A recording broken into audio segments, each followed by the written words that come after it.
Magandang araw mga bata! Kamusta kayong lahat ngayon? Mabuti! Bago tayo magsimula sa ating bagong aralin, manalangin muna tayo. Maaari ko bang tawagin si Angel upang pangunahan ang ating panalangin? Amen! Salamat, Angel! Ngayon ay para sa ating attendance ay tingnan nyo kung ang inyong mga katabi ba ay lumiban sa ating klase o hindi. Wala bang lumiban sa ating klase? Mabuti naman! Ngayon, ito ang mga panuntunan sa ating silid-aralan. Una ay makinig ng mabuti.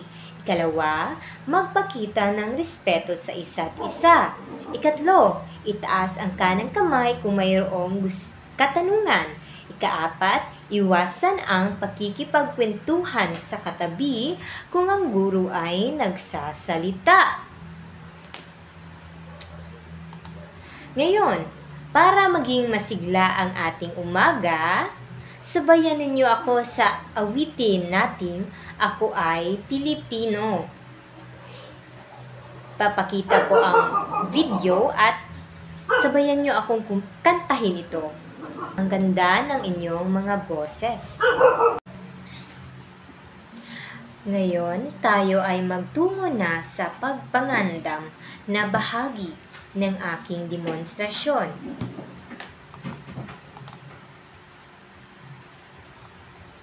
Base sa pinakinggan nating awitin kanina, ano ang napansin ninyo sa awitin nating pinakinggan?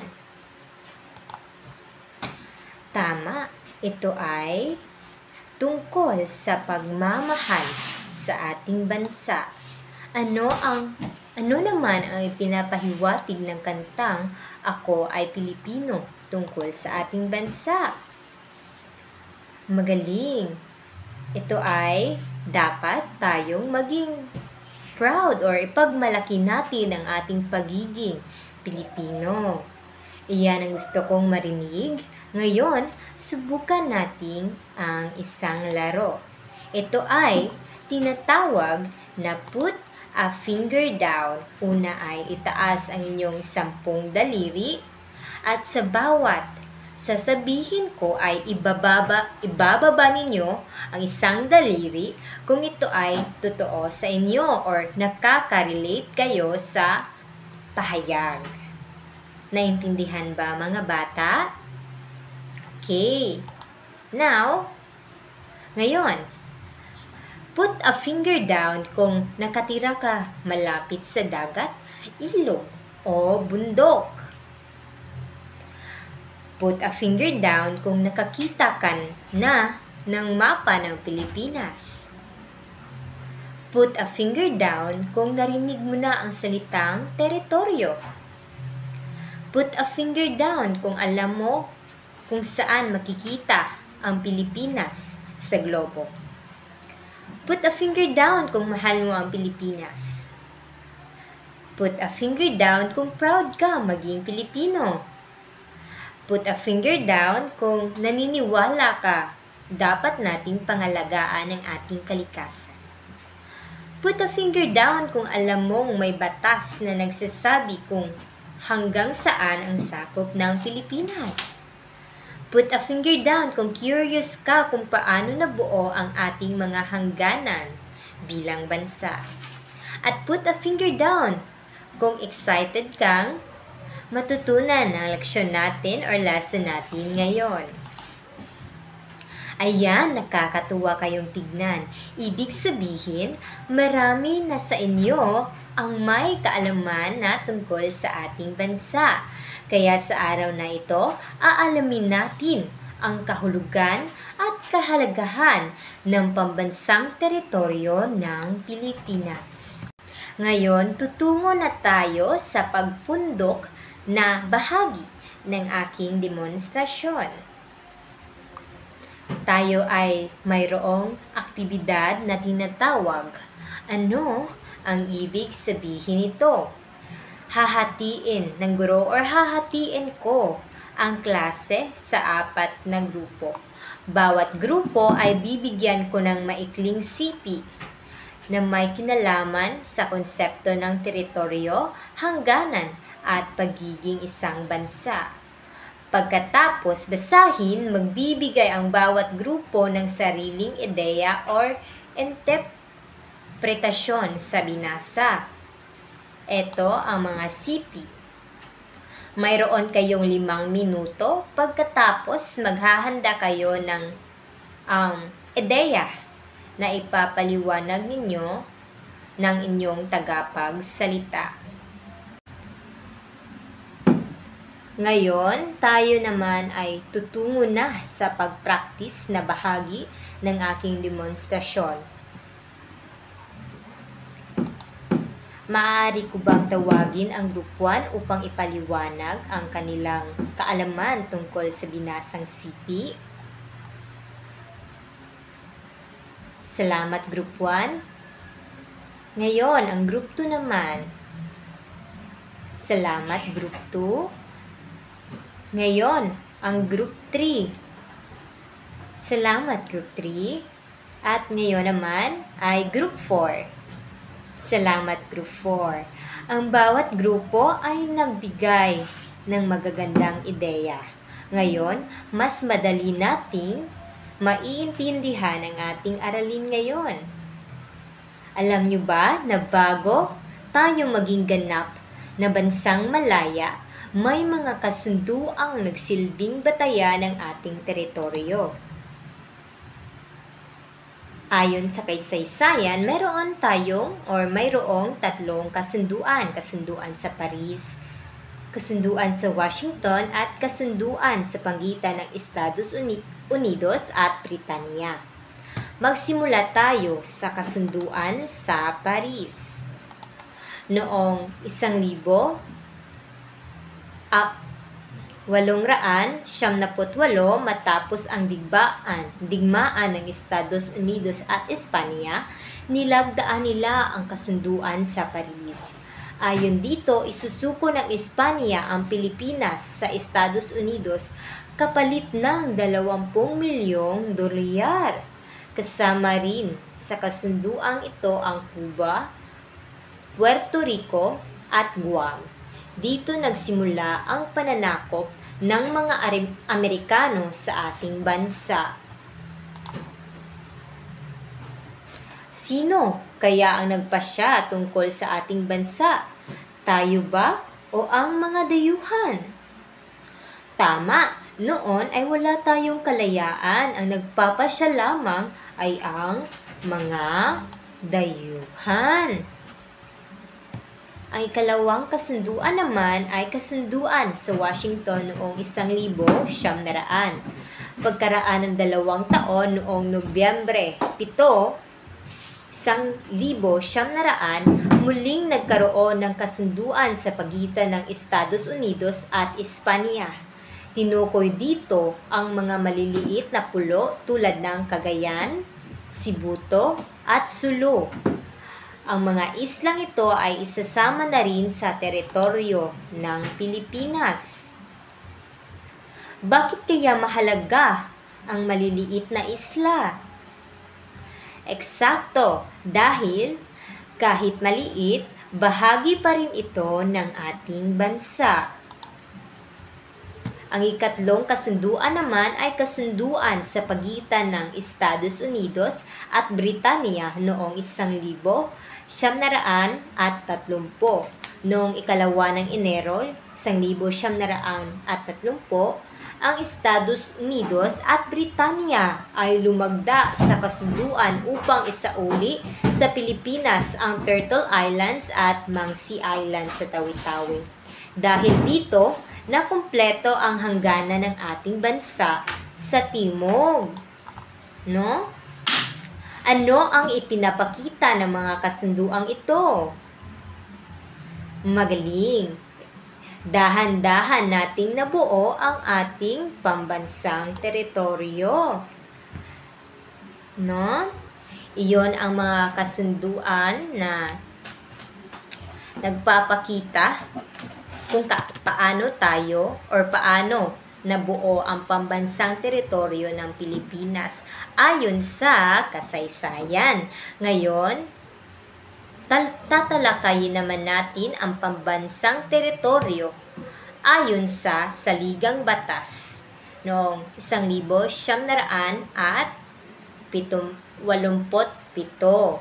Ayon sa Saligang Batas ng 1987, Artikulo 1, Section 1, ang pambansang teritoryo ay binubuo ng Kapuluan ng Pilipinas kasama ang lahat ng mga pulo at katubigang nakapaloob dito. Ang lahat ng iba pang teritoryong saklaw ng soberanya ng Pilipinas, kabilang ang mga lupaing nasa ilalim ng dagat, ang himpapawid, ang dagat teritorial at ang iba pang mga karagatang saklaw nito. Ang Kapuluan ng Pilipinas kasama na ang mga tubig na nagdurugtong sa mga pulo at iba pang mga tubig ay itunuturing na isang unit ng pagkabuuan na naglalaman ng mga panloob na dagat na bahagi ng panloob na tubig ng Pilipinas. No? Ngayon, sino na ang may kapangyarihang magtakda ng ating hangganan? Tama! Tayo na mismo ang nagtatakda ng ating kapangyarihan bilang isang malayang bansa. Ngayon, tayo ay tutungo na sa pagpasundayag na bahagi ng aking talakayan.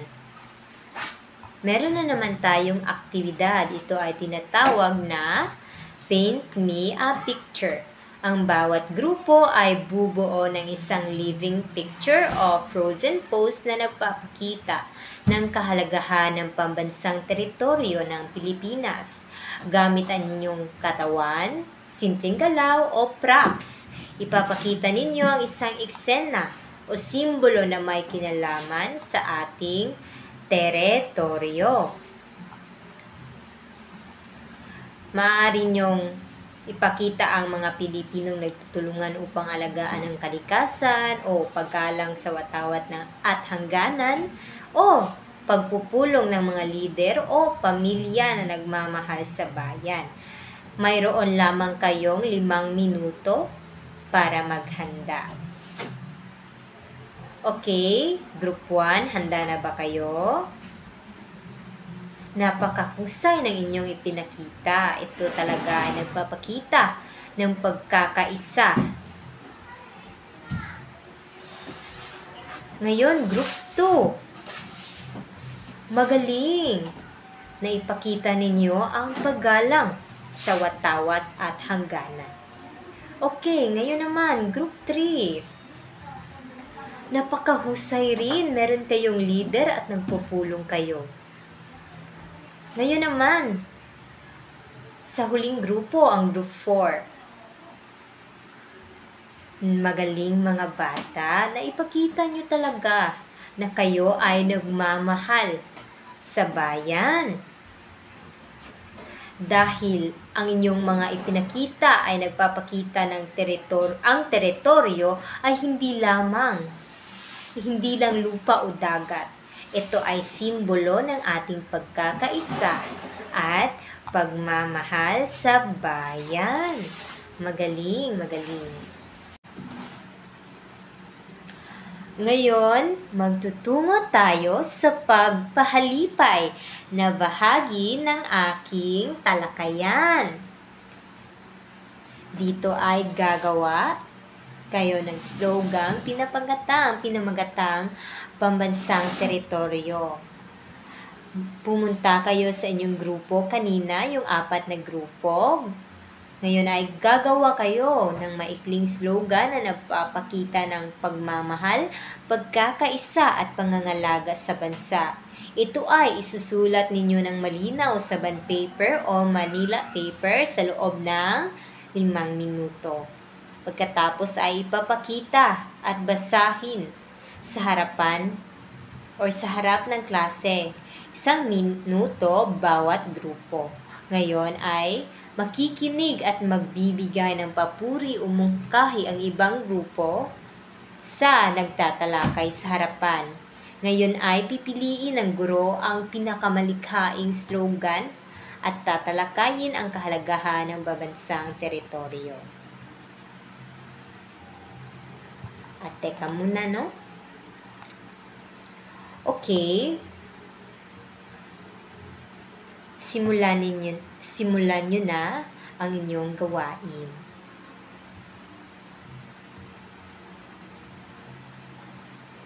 Magaling.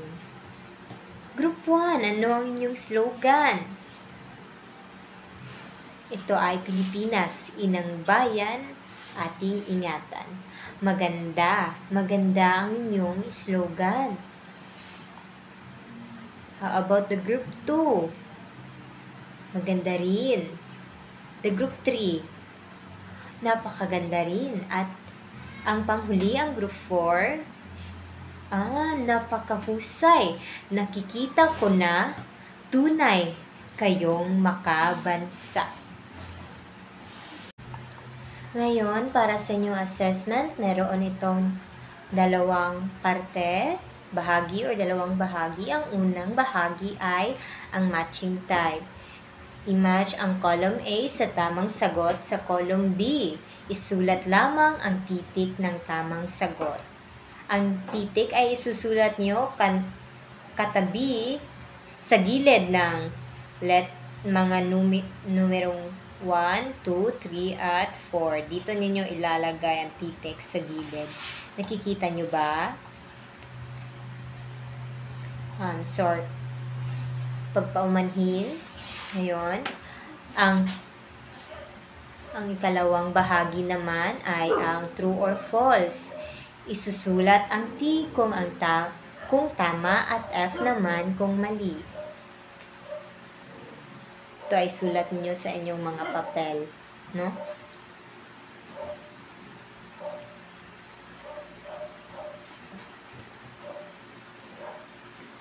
Tapos na magsagot ang lahat, at bago tayo lumiban or bago tayo matapos sa ating aralin, tayo muna ay manalangin.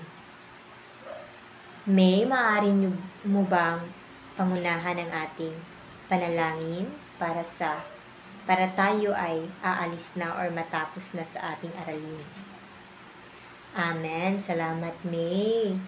Salamat sa inyong pakikinig, mga bata. Humayo kayo at isabi or imungkahin nyo sa iba ang inyong natutunan sa ating aralin ngayon tungkol sa pabansang teritoryo ng bansa ayon sa kasaysayan at sa saligang batas. Yun lamang po at salamat sa inyo.